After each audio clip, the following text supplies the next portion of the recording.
क्या तुमको लगता है कि मॉक टेस्ट कितनी इंपॉर्टेंट भूमिका निभाता है प्रिपरेशन के टाइम पे, और आप उन बच्चों को क्या मैसेज देंगे जो मॉक टेस्ट की वैल्यू थोड़ा अभी उनमें कम है या उतना बेटर वे में अभी नहीं समझ पाए हैं? मैं डेली बेसिस पर एक मॉक देती थी। तो हम खुद मतलब मॉक टेस्ट देना ही सिर्फ मतलब वो नहीं है, उसके बाद उसका एनालिसिस करना भी ज़रूरी है। तो उससे आपको पता चलता है कि आप कहाँ अच्छा कर रहे हैं और कहाँ आपका मतलब वीक एरिया है। तो मॉक टेस्ट की वजह से आपकी स्पीड भी मेंटेन होती है और एक्यूरेसी का भी पता चलता है कि आप एक्चुअली गलती कहाँ कर रहे हैं और कहाँ आपको इम्प्रूवमेंट की ज़रूरत है। नमस्कार दोस्तों, स्वागत है आप सभी का एक बार फिर से।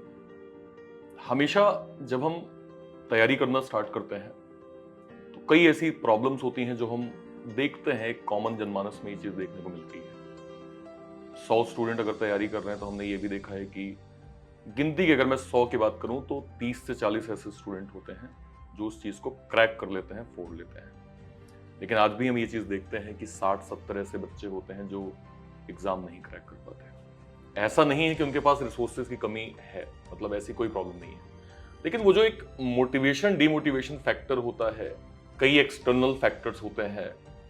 कभी घर में किसी ने कुछ बोल दिया, परिस्थितियां विपरीत हो गई, मैं पढ़ नहीं पा रहा हूं, मुझसे हो नहीं पा रहा, ये सारी प्रॉब्लम हमने हमेशा देखा है। आज हम एक ऐसे स्टूडेंट्स के साथ बैठे हैं, एक ऐसे स्टूडेंट को हम आज एड्रेस करेंगे जिन्होंने भी कई ऐसी विकट परिस्थितियां देखी हैं और उनको पार करके आज वो एफसीआई में ग्रेड 3 अधिकारी हैं। Hi Shraddha, how are you? Sir I am good. कैसी हो? सब सफर ठीक रहा? अच्छा था आने का? हाँ सर, सब ठीक था। ये क्या है, ये एफसीआई ग्रेड 3 अधिकारी, मतलब एफसीआई ग्रेड 3 ऑफिसर क्या पोस्ट है, कैसा वर्क रहता है और किस तरह का माहौल? पहले तो मैं यही सवाल आपसे पूछूंगा। सर एक्चुअली मतलब अगर बोला जाए तो असिस्टेंट ग्रेड 3 मतलब क्लियर है कि असिस्टेंट लेवल की पोस्ट है, मतलब क्लैरिकल आप उसे बोल सकते हैं। हम कह सकते हैं कि जो सबसे लोअर मोस्ट पोस्ट होती है एफसीआई में वो है। और माहौल की बात करें तो द बेस्ट पार्ट इज़ वहाँ पे पब्लिक डीलिंग नहीं है, सिर्फ जो एम्प्लॉयज़ हैं वही हैं, सबका अलग अलग डिपार्टमेंट है। तो मैंने अभी रिसेंटली ज्वाइन किया है, मतलब मुझे 9 to 10 डेज़ हुए हैं, तो अभी तो ट्रेनिंग पीरियड है और बाकी फिर आगे पता चलता जाएगा। ओके। तो श्रद्धा, प्रॉपर कुछ अपने बारे में बताओ, कहाँ से हो प्रॉपर और क्या डिग्री करी है और कहाँ से स्कूलिंग करी थी और कब ऐसे दिमाग में आया कि नहीं, बैंकिंग की प्रिपरेशन करनी चाहिए? सर एक्चुअली मैं मध्य प्रदेश की सीहोर डिस्ट्रिक्ट से हूँ। मतलब तहसील नसरुल्लागंज है मेरी, जो कि काफ़ी डेवलप्ड नहीं है, बट ठीक है जो भी है। और बाकी मैंने अपनी स्कूलिंग भी वहीं से की है, मेरा कॉलेज भी वहीं से हुआ है। और क्वालिफ़िकेशन की बात करूँ तो मैंने मास्टर्स किया है फ़िज़िक्स में और मेरा बीएड भी कंप्लीटेड है इसी साल के। और बैंकिंग के प्रिपरेशन की अगर मैं बात करूँ तो वैसे मैंने एग्ज़ाम्स तो 2020 में दिए थे, लेकिन जो प्रॉपर प्रिपरेशन है वो मैंने लास्ट ईयर जून से की है। क्योंकि मतलब मुझे टाइम ही नहीं मिल पा रहा था पढ़ाई के लिए जो कुछ भी, क्योंकि कुछ कंडीशंस ऐसी थी कि सारा जो माइंड था वो पूरा डिस्ट्रैक्ट हो चुका था। तो मतलब सिचुएशंस ऐसी नहीं थी कि आप पढ़ सको या जो कुछ भी, लेकिन बस मन में था कि नहीं कुछ करना है, कुछ करना है। तो बस फिर तभी से डिसाइड किया। तो लास्ट ईयर जून से मैंने थोड़ा कंसिस्टेंटली मतलब पढ़ाई की और फिर तभी एफसीआई का एग्ज़ाम था, मतलब अभी जनवरी में ही हुआ है। तो फिर कंसिस्टेंसी थी तो एग्ज़ाम क्लियर हुआ। बहुत मैं श्रद्धा से डिटेल तो नहीं पूछूंगा, लेकिन श्रद्धा एटलीस्ट ऊपर ऊपर बताइए कि कौन सी प्रॉब्लम ऐसी आपने देखी जो प्रिपरेशन टाइम में आपके लिए बहुत हेक्टिक थी, जो शायद आपको ऐसा लगता है कि कोई और होता तो शायद कर पाना बड़ा मुश्किल हो जाता? सर एक्चुअली 2020 में मतलब मेरी मदर की डेथ हो गई थी, मतलब ड्यू टू ब्लड कैंसर। तो वो सिचुएशन में मुझे ऐसा लगता है कि शायद उससे वर्स्ट सिचुएशन किसी की लाइफ में हो नहीं सकती है। क्योंकि जो पेरेंट्स होते हैं अगर आप उनमें से किसी एक को भी खो देते हैं तो मतलब वो बहुत बहुत मतलब लिटरली बहुत पेनफुल होता है। और मैं अपने मतलब आई लव माई पेरेंट्स, मतलब पापा मम्मी दोनों मुझे बहुत पसंद है, लेकिन मेरा थोड़ा अटैचमेंट मम्मी की तरफ ज़्यादा था। मतलब she was the only person मैं जिसकी सबसे ज़्यादा क्लोज थी। तो मतलब इट वॉज अनएक्सपेक्टेड। हालांकि मतलब लास्ट के जो 3 मंथ थे वो काफ़ी मतलब उन्होंने सफ़र किया, मैंने उनकी हर कंडीशन देखी, क्योंकि I was the only person जो पूरा टाइम उनके साथ थी। क्योंकि सब लोग अपने अपने काम में या कहीं ना कहीं बिजी थे, तो मतलब मैं अकेली थी जो 24 आवर्स उनके मतलब पास ही रहती थी। बट लास्ट के जो 15 डेज थे, जब मेरी मम्मी मतलब भोपाल में आईसीयू में भी एडमिट हुई थी, तब मैं उनके पास नहीं थी। तो मतलब मम्मी की कंडीशन ऐसी थी, हम लोगों को बात करने का भी मन होता था तो मम्मी फ़ोन पे भी बात नहीं कर पाती थी। तो मम्मी बस ये बोलती थी कि मैं घर आकर ही सबसे बात करूँगी। तो हम लोगों को भी एक उम्मीद थी कि हाँ, मतलब वी विल मीट हर, लेकिन सडनली पता नहीं क्या हुआ। हालाँकि उनकी कीमोथेरेपी भी चल रही थी, सब कुछ, लेकिन पता नहीं, मतलब रात के 12:15 का कुछ समय होगा, जब हमको ये न्यूज़ मिली that my mother is no more. मतलब दैट वाज़ द टाइम, मतलब कुछ समझ में ही नहीं आ रहा था। मतलब आप इमेजिन भी नहीं कर सकते जो चीज़ वो एक्चुअली आपके साथ हो चुकी थी। मैं शब्दों में इस चीज़ को एक्सप्लेन नहीं कर सकता हूँ कि एक बच्चे के लिए पेरेंट्स की क्या भूमिका होती है। और हमें लगता है कि एज अ स्टूडेंट जब हम तैयारी कर रहे हैं तो सबसे ज़्यादा सपोर्ट अगर हमें कोई करता है तो हमारे पेरेंट्स ही करते हैं। सो मैं इस पे यही कहूँगा कि पूरी संवेदनाएं तो मेरी आपके साथ हमेशा रही हैं, क्योंकि हर एक समय पे जब जब इन्हें कोई ऐसी प्रॉब्लम हुई है तो उन्होंने डिस्कस किया भी था और मुझे तो ये चीज़ पता भी है, राइट। तो इस पे हम आगे ज़रूर बात करेंगे। श्रद्धा, कब आया दिमाग में श्रद्धा की बैंकिंग की प्रिपरेशन करनी चाहिए, और जब आपने सोचा तो ये जो 4 सब्जेक्ट होते हैं, मैथ्स, रीजनिंग, इंग्लिश और जीए, इसकी तैयारी आपने कैसे किया? ज़रूरी नहीं है कि चारों सब्जेक्ट स्ट्रांग हो सकता है चारों ही वीक रहे होंगे। तो आपने इस चारों सब्जेक्ट को कैसे एनालाइज किया? क्या आपने तरीका अपनाया मैथ्स के लिए, रीजनिंग के लिए, इंग्लिश के लिए और जी के लिए? और उन बच्चों को क्या गाइड करेंगे जो इन चारों ही सब्जेक्ट में वीक हैं, और कैसे इसको बेहतर कर सकते हैं? सर एक्चुअली मतलब मैंने जो फर्स्ट बैंकिंग एग्जाम दिया था वो था मेरा 1 मार्च 2020 को। जैसा मैंने बताया, तब मेरी मम्मी हॉस्पिटलाइज्ड ही थी, लेकिन वो एग्जाम मतलब दिया था तो मैंने जस्ट यूं ही मतलब देना के पापा ने कहा कि अब तुम भी कुछ तैयारी करो, या जो कुछ भी तुम्हें करना है कुछ करो एटलीस्ट अपने फ्यूचर के लिए। तो वो एग्जाम था फर्स्ट, तो दिया। मुझे तब नहीं पता था कि क्या सिलेबस है या जो कुछ भी, क्योंकि एज मेरी मम्मी बेड पर थी तो मैं उन्हीं की देखभाल करती थी, तो मुझे टाइम नहीं मिल पाता था। लेकिन फिर भी मैं मतलब ऑनलाइन जो 2-3 क्लासेस देख पाती थी, वो भी रात में 10-11 बजे जब मैं फ्री हो पाती थी, तब मैं रात में 2-3 घंटे क्लासेस देती थी, फिर मैं 2 बजे 3 बजे सोती थी। तो वो था, तो मेरा जो एक मतलब मैं बोलूँगी स्ट्रॉन्ग पार्ट रहा है वो यही रहा है कि मैंने ऑनलाइन पढ़ाई की, क्योंकि मेरे पास ऑफलाइन ना तो हमारे उधर इतनी मतलब फैसिलिटीज़ हैं कि हम ऑफलाइन क्लासेस ले सकें, और सिचुएशंस भी ऐसी नहीं थी कि आप अपना टाइम ऑफलाइन क्लासेस में दे सको। ऑनलाइन का बेस्ट पार्ट ये है कि अगर आप लाइव नहीं अटेंड कर सकते तो रिकॉर्डेड देख सकते हैं, मतलब जब भी आपको टाइम मिले। तो मैं यही करती थी, बिकॉज टाइम मतलब शेड्यूल मेरे पास इतना वो बिजी था कि मैं जब भी टाइम मुझे मिलता था मैं उस ड्यूरेशन में क्लासेस लेती रहती थी। तभी से मतलब शुरुआत की। मेरे खैर सारे ही सब्जेक्ट मतलब अच्छे नहीं रहे हैं, मैं यही बोलूँगी। रीजनिंग में भी मुझे कुछ नहीं आता था, इंग्लिश थोड़ा ठीक ठीक था, लेकिन बैंकिंग की अगर इंग्लिश की बात करें तो वो थोड़ी अलग पड़ती है, तो उसके लिए भी आपको पूरा पढ़ना था। और करंट अफेयर्स में तो मैं आज भी अपने आप को ज़ीरो ही मानती हूँ। और मैथ्स तो मेरा बैकग्राउंड रहा है, तो थोड़ा सा मतलब ठीक था, एक्यूरेसी अच्छी थी मेरी, लेकिन उस टाइम पे स्पीड मेरी बिल्कुल भी नहीं थी। लेकिन वही है, फिर चीज़ें ऐसी हो गई, फिर मतलब मम्मी की डेथ और ये सब कुछ, तो पूरी चीज़ें मतलब उस टाइम के लिए स्टॉप हो गई थी। लेकिन फिर भी था कि एग्ज़ाम तो दे रहे हैं, हालाँकि उस टाइम मैंने मतलब 2020 में और 2021 में एग्ज़ाम्स दिए थे, लेकिन विदाउट एनी प्रिपरेशन। लेकिन 2022 में जब मैंने, मुझे याद है आज भी वो डेट 10 जून 2022 जब मैंने आपसे बात की थी, तब आपने मुझे मतलब बताया सारी चीज़ें। मैंने आपको अपनी कंडीशंस भी बताई थी कि सर ऐसा है, मुझे टाइम नहीं मिल पाता है पढ़ाई के लिए या जो कुछ भी है। तो फिर आपने मुझे गाइड किया था। मॉक टेस्ट की भी आपने इंपॉर्टेंस बताई थी, क्योंकि मैंने उससे पहले एक भी मॉक टेस्ट नहीं दिया था। लेकिन फिर जब आपने बताया तो मैंने फिर रेगुलर बेसिस पे मॉक टेस्ट देना शुरू किया, रेगुलर क्लासेस अटेंड की, मतलब प्रॉपर टाइम दिया, जो भी जब भी लाइव या रिकॉर्डेड जैसे क्लासेस में देख पाती थी वैसे देखा। और फिर ये है कि बस कंसिस्टेंसी मेंटेन की मैंने, जैसे कभी अगर एक दिन में पढ़ाई नहीं भी कर पाई तो अगले दिन मुझे वो भी कवर करना पड़ता था। तो यही है, बोलूँगी मैं कि मतलब कंसिस्टेंसी अगर मेंटेन करते हैं तो वो मतलब सबसे ज़्यादा इम्पॉर्टेंट होता है। ऊपर से डिसिप्लिन और हार्ड वर्क, ये तो बहुत ज़्यादा इम्पॉर्टेंट है। जैसे मेरे पापा भी बोलते हैं कि मतलब मैं इतनी कोई इंटेलिजेंट नहीं हूँ, लेकिन मैंने अगर एग्ज़ाम क्रैक किया है तो उसमें मेरे हार्ड वर्क का बहुत रोल है। और बाकी फिर सबको दिख ही जाता है कि आप अगर कंसिस्टेंट हैं या हार्ड वर्क कर रहे हैं तो वही सब। राइट। तो आपने जैसे कहा श्रद्धा कि मैथ्स आपकी स्ट्रांग थी क्योंकि वो एक बैकग्राउंड था, लेकिन जीए हो गया, इंग्लिश हो गया या रीजनिंग हो गया, यहाँ इनिशियल लेवल प्रॉब्लम थी। मैं लाइन बाय लाइन पूछ लेता हूँ कि Okay. इंग्लिश की स्ट्रेटजी हमारी क्या थी, क्या स्ट्रेटजी श्रद्धा ने अपनाई और वो क्या तरीका था जिससे इंग्लिश जो है वो स्ट्रांग हो गई? सर इंग्लिश के लिए मैंने मतलब एक टीचर को फॉलो किया था, तो मैंने कंसिस्टेंटली उन्हीं को फॉलो किया क्योंकि उनका जो टीचिंग मतलब स्टाइल है वो मुझे समझ में आता है। सारे टीचर्स अच्छा पढ़ाते हैं लेकिन हम किससे कनेक्ट कर पाते हैं वो मैटर करता है। तो उनको मैंने कंसिस्टेंटली फॉलो किया क्योंकि वो सारी चीज़ें बिल्कुल बेसिक से बताते, सारे रूल्स और जो कुछ भी है, तो उन्हीं को फॉलो किया। बाकी मॉक टेस्ट वगैरह दिए तो उसी से इंग्लिश इम्प्रूव। ओके।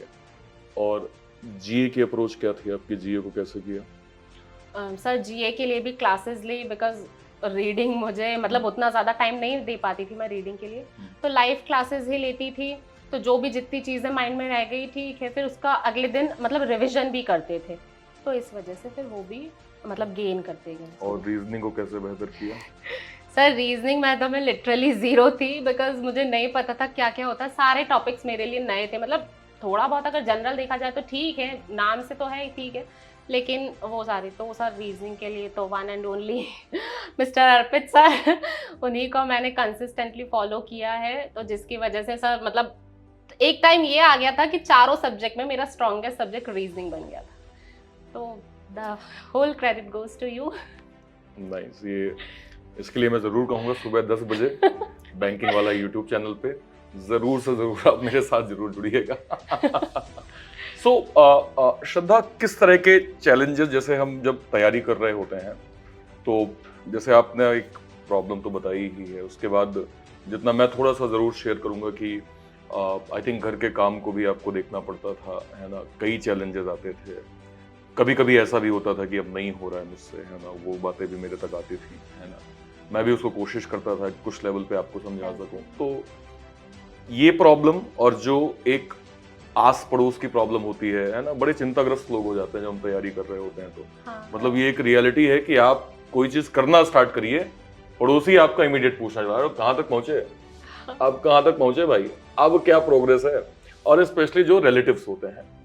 तो Yes. ये प्रॉब्लम हर किसी के साथ आई है, आपके साथ तो एक एडिशनल प्रॉब्लम जो कि बहुत जेन्युइन है। कैसे बैलेंस किया श्रद्धा तुमने और कैसे पढ़ाई को कंसिस्टेंट रख पाई? सर एक्चुअली स्टार्टिंग में तो सब कुछ मतलब बहुत डिफिकल्ट था, मतलब घर के काम भी देखने क्योंकि सब कुछ, और फिर इधर पढ़ाई भी करनी है, तो नहीं समझ में आता था। एक मतलब एक वो लेवल था फ्रस्ट्रेशन वाला, लेकिन ये भी कंडीशन थी कि गुस्सा निकालें तो किस पर निकालें, क्योंकि ऐसा कोई था भी नहीं कि जिस पर हम अपना गुस्सा निकालें। कंडीशन थी, उसके लिए कोई रेस्पॉन्सिबल नहीं था, जो होना था वो हो गया, लेकिन ये भी था कि करना है। और ये चीज़ ज़्यादा इसलिए थी बिकॉज मेरी मम्मी के लास्ट वर्ड्स ही ये थे। उनका मतलब ये था, उनके लास्ट वर्ड्स थे कि मेरी बेटी ने मेरी बहुत सेवा की है, भगवान उसकी जल्दी से नौकरी लग जाए। मतलब वो वर्ड्स मेरे माइंड में आज तक है, मतलब वो मेरे लिए एक मोटिवेशन रहे हैं कि कुछ तो करना है। तो बस यही था, मतलब धीरे धीरे चीज़ें मतलब सहना तो था, चाहे आप उसे गुस्सा होकर सहें या नॉर्मल वो रहे, तो धीरे धीरे चीज़ें मतलब फिर वो आदत में आ गई। तो फिर ये था कि सुबह से लेकर जो भी 12 बजे तक 1 बजे तक जब भी फ्री हो रहे हैं काम के बाद, तो दिन में फिर मतलब ये है ऑब्वियसली कि लोग थक भी जाते हैं, तो था, तो थक जाते तो थोड़ा रेस्ट करो। अब रेस्ट करें या पढ़ाई करें, बात तो वही था। जैसे भी लास्ट ईयर तक तो मैं ट्यूशंस भी पढ़ाती थी बच्चों को, क्योंकि बच्चे पीछे पड़े होते कि दीदी आप पढ़ाओ, तो उनको भी टाइम देना, फिर खुद के लिए टाइम निकाल पाना बहुत मतलब बहुत मुश्किल था। लेकिन फिर भी मन में था कि नहीं करना है तो करना है। बस जब वो था कि कंसिस्टेंसी वाली बात आ जाती थी, तब तो भले ही रात में 1 बजे तक जगेंगे, लेकिन वो उस चीज़ को मतलब फॉलो करना है। बिल्कुल बिल्कुल। श्रद्धा, मॉक टेस्ट की क्या वैल्यू है? मतलब जैसे मॉक टेस्ट पे हमेशा हम लोग डिस्कशन करते हैं कि अगर आप तैयारी कर रहे हैं तो मॉक टेस्ट आप रेगुलर दीजिए। क्या तुमको लगता है कि मॉक टेस्ट कितनी इंपॉर्टेंट भूमिका निभाता है प्रिपरेशन के टाइम पे, और आप उन बच्चों को क्या मैसेज देंगे जो मॉक टेस्ट की वैल्यू थोड़ा अभी उनमें कम है या उतना बेटर वे में अभी नहीं समझ पाए हैं? सर मॉक टेस्ट की वैल्यू मुझे आपसे ही पता चली। अब लेकिन जब से आपने मतलब मुझे बोला था कि मॉक टेस्ट देना, तो मैंने खुद फील किया, मतलब मैं डेली बेसिस पर एक मॉक देती थी। तो हम खुद मतलब मॉक टेस्ट देना ही सिर्फ मतलब वो नहीं है, उसके बाद उसका एनालिसिस करना भी ज़रूरी है। तो उससे आपको पता चलता है कि आप कहाँ अच्छा कर रहे हैं और कहाँ आपका मतलब वीक एरिया है। तो वो एनालिसिस बहुत ज़रूरी है। तो उससे हमें ये पता चलता है कि एट प्रेजेंट हम किस लेवल पर हैं। तो मॉक टेस्ट की वजह से आपकी स्पीड भी मेंटेन होती है और एक्यूरेसी का भी पता चलता है कि आप एक्चुअली गलती कहाँ कर रहे हैं और कहाँ आपको इम्प्रूवमेंट की ज़रूरत है। तो मतलब मुझे तो बहुत हेल्प मिली है, क्योंकि मॉक टेस्ट जब तक मैंने नहीं दिए थे तो मेरे मार्क्स बहुत कम आते थे। लेकिन मैंने मॉक टेस्ट को ही मतलब कंसिस्टेंटली फॉलो किया था। जैसे कभी मैं क्लास भी नहीं ले पाती थी, लेकिन मेरा डिसाइडेड था कि मुझे मॉक टेस्ट देना। जैसे कभी एक आध दिन बीच में नहीं भी दे पाती थी तो मैं अगले दिन 2 मॉक देती थी, क्योंकि मुझे वो कवर अप करना रहता था कि मुझे मतलब इतने दिन में इतने मॉक देने हैं। तो लास्ट ईयर तो ऐसा ही हुआ था। जैसे मैं मतलब लास्ट ईयर फिर कुछ टाइम के लिए ग्वालियर चली गई थी, तो उस ड्यूरेशन में मेरी पढ़ाई नहीं हुई थी। लेकिन मुझे मतलब जो मैंने पहले मॉक टेस्ट दिए हुए थे, तो मुझे उसका मतलब प्रॉफिट मिला था और मेरे लगातार मतलब सारे प्रीलिम्स एग्जाम क्लियर हुए। यानी मॉक टेस्ट की भूमिका बहुत इंपॉर्टेंट हो जाती है, और ये मैं हर किसी से कहता हूं कि अगर आप तैयारी कर रहे हैं तो आप मॉक टेस्ट को जरूर दीजिए। ये आपके लेवल को बेहतर करता है, आपकी कमियों को बताता है। जब आप अपनी कमियों को फोकस करते हैं तो अपने आप वो ओवरकम होना स्टार्ट कर देता है। श्रद्धा, आपकी पूरी जर्नी में मेरी भूमिका आप किस तरह से देखती हैं? और चाहे वो आपकी तैयारी का हो या फिर लाइफ के जो लेसन्स मैं कोशिश करता हूं सभी तक प्रोवाइड कर पाऊं, उनकी क्या भूमिका आपको लगती है? और जो 10 AM का पजल सेशन है, वो आपको क्या लगता है कितना इंपॉर्टेंट है और किस तरह से बच्चों के लिए फायदा करता है? सर मतलब मेरे लिए आप हमेशा से बहुत मतलब बड़ा मोटिवेशन रहे हैं। मतलब मेरे पेरेंट्स के बाद अगर कोई थर्ड पर्सन है तो वो आप हैं। मतलब आप 3 ही लोग ऐसे हैं जिनकी वजह से आज मैं जहाँ हूँ, वो आप लोगों को सारा क्रेडिट जाता है। रीजनिंग मैंने कहीं और से नहीं पढ़ी, हालांकि बहुत सारे टीचर्स पढ़ाते हैं यूट्यूब पे, लेकिन मुझे अर्पित सर के अलावा किसी टीचर की क्लासेस समझ में नहीं आती। चाहे वो पजल का सेशन हो, चाहे वो मतलब मॉक टेस्ट हो या जो कुछ भी हो, तो सारे मतलब बहुत ज़्यादा बेनिफिशियल रहते हैं। आपके जो मतलब यूट्यूब वाले सेशंस हैं, मैंने तो सिर्फ उसी से पढ़ा है। तो चाहे वो प्री का हो, चाहे वो मेंस का हो, तो सारी चीज़ें उसी से क्लियर हुई। तो मतलब इतना भी है कि मेरे मेंस में भी मतलब फुल मार्क्स आए हैं सिर्फ आपकी मतलब क्लासेस लेकर। क्योंकि रीजनिंग में सेल्फ स्टडी के लिए टाइम बिल्कुल नहीं दे पाती थी, क्योंकि टाइम था ही नहीं मेरे पास। तो जो भी है वो सिर्फ आपकी क्लासेस से ही मतलब मैंने किया है, जो भी है। तो मतलब सिचुएशन ऐसी भी थी मेरे घर में कि मैं क्लासेस लेती थी तो मेरे घर वाले आके पूछते थे, अर्पित सर की क्लास ले रहे हो? मतलब अगर मैं दूसरे रूम में भी बैठी हूँ, मैं मतलब लाउड स्पीकर में ही क्लास लेती थी, तो मेरे चाची के बच्चे छोटे छोटे, वो दूर से ही बोलता था अर्पित सर की क्लास ले रही है। तो मतलब सबको मतलब वॉइस से भी पता था कि मैं आपकी क्लास ले रही हूँ। और आपके जो लाइफ लेसन है वो तो बेस्ट हैं। मतलब मैंने आपने जो रोल प्ले किया है वो मेरी लाइफ में किसी मोटिवेशनल स्पीकर ने भी नहीं किया। मतलब आपके जो डेली बेसिस के मोटिवेशनल मतलब थॉट्स होते हैं, सिर्फ उसको सुनना ही मतलब सेंसफुल नहीं है। अगर आप उसको इम्प्लीमेंट भी करते हैं तो वो ज़्यादा अच्छा। जैसा कि आप बोलते ही रहते हैं कि इसे सिर्फ सुन के निकाल देने से कोई मतलब नहीं है, इसको इम्प्लीमेंट करना भी ज़रूरी है। तो वही है, फिर आपकी सारी चीज़ें और फिर आपकी चीज़ों को रिलेट कर पाते थे हम। मतलब आप जो भी बात बोलते थे, I don't know how, but हम रिलेट कर पाते थे। तो फिर इस वजह से तो आपकी हर चीज़ें समझ में आती थी। आप जो बोलते थे, जैसे कि आप बोलते हो कि मैं मीठी मीठी बातें नहीं करता हूँ, कड़वी बातें ही बोलता हूँ। मेरे पापा भी सेम वैसे ही हैं, तो वो भी मतलब ऐसा है। लेकिन आपका बेस्ट पार्ट ये है कि मतलब जैसे जब भी मैंने डिमोटिवेशन फील किया या मुझे मतलब बहुत लो फील हुआ कि अब मुझसे नहीं हो रहा या मैं नहीं कर पाऊंगी, तो मैंने आपसे कांटेक्ट किया और आपने हमेशा मतलब मुझे सॉल्यूशन दिया। मतलब आपने हमेशा मुझे मोटिवेट किया है, जिस वजह से मुझ में ऐसी एनर्जी आई कि नहीं भाई अब तो करना है। तो वो मतलब बिगेस्ट पार्ट रहा है। तो आप टीचर के साथ साथ मोटिवेशनल स्पीकर भी बहुत अच्छे। First of all thank you so much for this. और अभी मैं बोल ही रहा था ये चीज़ एक इंटरव्यू में कि 100 स्टूडेंट्स को हो सकता है मैं गाइड कर रहा हूँ, सेलेक्टेड जो स्टूडेंट लिस्ट होती है वो 20-30 ही होती है। इसका कारण होता है कि ऐसा नहीं कि 70 लोग बात नहीं सुन रहे होते हैं। विल पावर का एक इम्पॉर्टेंस भूमिका होती है। ये बहुत जरूरी है कि आपको अपना रीजन पता हो कि आपको क्यों करना है, और जब आप रीजन जान जाते हैं तो फिर नीड नहीं होती है कि आपको बार बार मोटिवेट किया जाए। और हमें भी खुशी है कि ऐसे बच्चे जो इन बातों को समझते हैं, लाइफ में इंप्लीमेंट करते हैं, और इसका फायदा उन्हें अपनी जिंदगी में, जैसे अब मैं तो सामने बैठा ही हूँ कि एफसीआई का अधिकारी फाइनली है ना, तो एक श्रद्धा सवाल आता है मींस का। जैसे प्रीलिम्स का सिलेबस बहुत अलग होता है और मेंस का सिलेबस तो सेम ही है, लेवल ऑफ डिफिकल्टी डिफरेंट हो जाती है। कई बच्चों को ये प्रॉब्लम होती है कि यार प्रीलिम्स तो मैंने क्वालिफाई कर लिया सर, मेंस नहीं हो रहा है। जबकि मैं हमेशा बोलता हूँ कि भाई प्रीलिम्स जो है वो ये चौराहा है और मेंस ये चौराहा है ना, दोनों को कंपेयर मत करो, ठीक है। आप बच्चों को क्या एडवाइस देंगे कि मेंस की तैयारी वो कैसे करें कि हाँ ये स्ट्रेटजी फॉलो करो, मेंस तुम्हारा क्लियर हो जाएगा? सर मतलब ये तो नॉर्मल ही है कि मतलब प्रीलिम्स थोड़ा सा इजी हम बोल सकते हैं, लेकिन मेंस थोड़ा सा उसका जो लेवल होता है वो काफ़ी डिफिकल्ट होता है। इसीलिए उसमें टाइम भी हमें ज़्यादा मिलता है, और मतलब जो लेवल ऑफ क्वेश्चंस होते हैं वो मतलब उसमें मेंस अगर हम करते हैं तो उसके लिए भी मॉक टेस्ट तो इम्पॉर्टेंट है ही, क्योंकि उससे हमें पता चलता है कि किस टाइप के क्वेश्चन आ सकते हैं। तो उसके लिए सबसे पहले तो सारे टॉपिक्स के कॉन्सेप्ट क्लियर होना बहुत ज़रूरी है। उसके बाद आपको मॉक टेस्ट लगाना बहुत ज़रूरी है, और फिर मतलब आप का कौन सा टॉपिक बेहतर है उस पे तो आपको टाइम देना है, लेकिन जो नहीं है उसको भी इम्प्रूव करने की ज़रूरत है। क्योंकि मेंस का जो पेपर आता है आप नहीं बोल सकते कि भाई मेरा ये टॉपिक स्ट्रॉन्ग है तो मैं इसके क्वेश्चन सारे ही कर दूंगा, या ये वीक है तो मैं इसको टच भी नहीं करूंगा।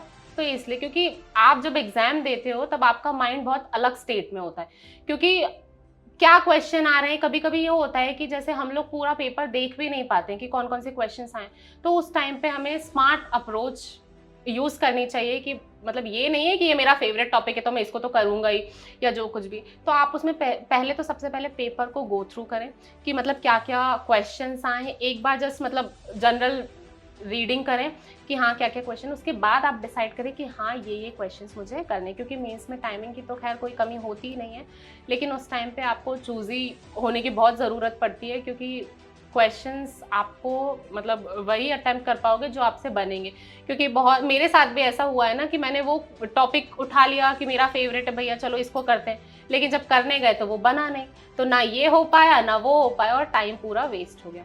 तो इसलिए मतलब वही है कि सारे कॉन्सेप्ट्स क्लियर करें और मॉक टेस्ट लगाएं, और जो बचा हुआ टाइम है उसको सेल्फ स्टडी में। वैसे एक चीज़ मैं कहूँगा कि श्रद्धा, आज आपसे बात करके बड़ा मज़ा आया मुझे, और लिटरली इंटरव्यू आज का बहुत ही शानदार गया है, इसमें कोई दो राय नहीं। आई होप जितने बच्चे हमें सुन रहे होंगे वो ज़रूर श्रद्धा की इन सारी बातों को बहुत प्रॉपर फॉलो करेंगे।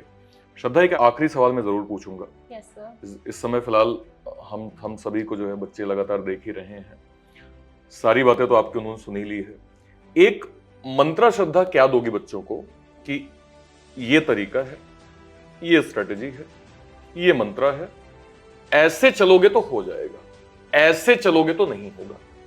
तो वो कौन सा एक मंत्रा श्रद्धा बच्चों को देना चाहेंगी कि हाँ ये कर लो, ये कर लो और ये कर लो, और कंसिस्टेंट कर लो इसे, और हो जाएगा? सर मतलब सब सारे स्टूडेंट्स ये चीज़ फेस करते हैं, जैसे हम एग्जाम्स वगैरह देना शुरू करते हैं तो चाहे वो रिलेटिव्स हों या आसपास के लोग, सब आपको ताने तो मारते ही हैं कि तुम कब से पेपर दे रही हो, अभी तक क्लियर नहीं हुआ, कितने पेपर दोगी, कितना पैसा आग लगाओगी वगैरह वगैरह, आप बहुत सारे मतलब चीज़ें सुनते हैं।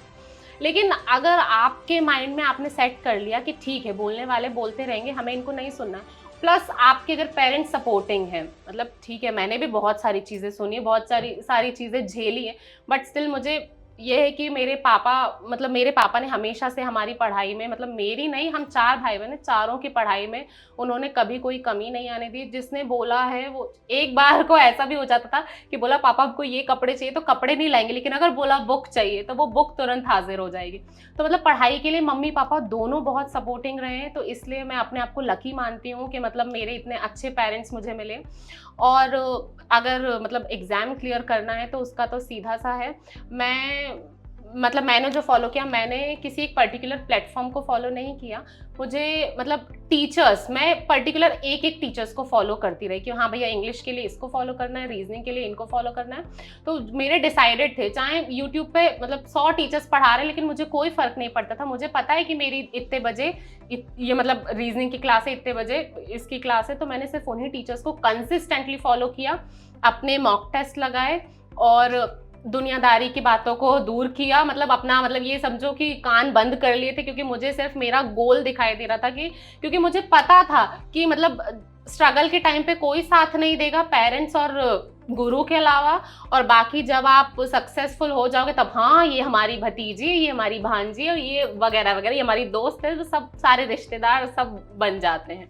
तो वही वाली बात है कि मतलब स्ट्रगल में कोई साथ नहीं देगा, आपको स्ट्रगल अकेले ही करना है, लेकिन ये आपकी विल पावर है और आपका मतलब जो इंटरनल मोटिवेशन है कि क्या चीज़ आपको मोटिवेट करे कि नहीं भाई मुझे करना ही है। तो पता नहीं, मैं मतलब अपने मुझ में वो इतनी विल पावर थी और मतलब अंदर से एक था कि नहीं करना है। सिर्फ मेरा मेन वो था कि मुझे मतलब मम्मी पापा का ड्रीम पूरा करना है तो करना है बाकी। और मुझे बहुत खुशी है कि इस मतलब पूरी जर्नी में मुझे आप जैसा गाइड मिला, और आपके अलावा मैंने किसी दूसरे को ना सुना ना समझा। तो इसलिए मतलब एक पर्टिकुलर चीज़ को आप फॉलो करेंगे कंसिस्टेंटली तो आप कर लेंगे। तो वही मैं बोलूँगी कि मतलब प्रॉपर क्लासेस लेना है और मॉक टेस्ट लगाना है, और अगर आपके पास एक्स्ट्रा टाइम है तो सेल्फ स्टडी भी करना, अपने वीक पॉइंट्स को मतलब स्ट्रॉन्ग करना है। चलिए, आई होप कि ये जितनी बातें श्रद्धा ने बोली हैं, इसको अगर आप 1% भी फॉलो करेंगे तो मुझे तो श्योर है कि आपका सिलेक्शन तो बहुत अच्छे से हो जाएगा। श्रद्धा, बहुत अच्छा लगा आज आपसे बात करके। Sir same here. और मैं आपको शुभकामनाएं दूंगा आपके आगे की जर्नी के लिए, है ना। मैंने आपको इनिशियल लेवल बताया कि श्रद्धा अभी FCI में कार्यरत हैं और हालिया इनकी अभी पोस्टिंग हुई है ना। अभी तो शायद ब्रांच अलॉट हुई है अभी हालिया, हाँ, है ना सर आरो भोपाल। राइट। तो इन्हें भोपाल में पोस्टिंग मिली है और शुभकामनाएं मैं इनको यही दूंगा कि अभी तो आप जहाँ पे हैं आगे भी आप जरूर तरक्की करें। तो बहुत बहुत शुभकामनाएं हमारी तरफ से आपको श्रद्धा। Thank you sir. और जीवन में आप प्रगति करें। और मुझे ये चीज़ का विश्वास है कि जिस तरह से इन्होंने अभी तक एक स्टेप पार किया है, अगले स्टेप को भी ये ज़रूर से ज़रूर हासिल कर लेंगे, राइट। सो फिलहाल के लिए सेशन को भी हम इतना ही रखते हैं।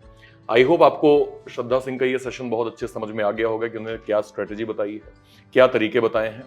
बस आपको इसको फॉलो करना है और लाइफ चेंजिंग मोमेंट तो हर किसी के आते हैं, बस स्ट्रगल का दौर खत्म हो जाए बस। और वो स्ट्रगल का दौर आपको एक्सेप्ट करना पड़ेगा कि ये दौर चल रहा है। जितना जल्दी आप इसको एक्सेप्ट करेंगे, आपका जर्नी जो है उतना आसान आपके लिए हो जाएगा। किसी और पॉडकास्ट में हम किसी और श्रद्धा के साथ होंगे और उनकी स्टोरी को सुन रहे होंगे, उनके स्ट्रगल को देख रहे होंगे कि कैसे स्ट्रगल तो होते हैं लेकिन सफल तो हम हो ही जाते हैं। फिलहाल के लिए सेशन को अभी इतना ही रखते हैं। Till then bye bye, thank you so much, जय हिंद।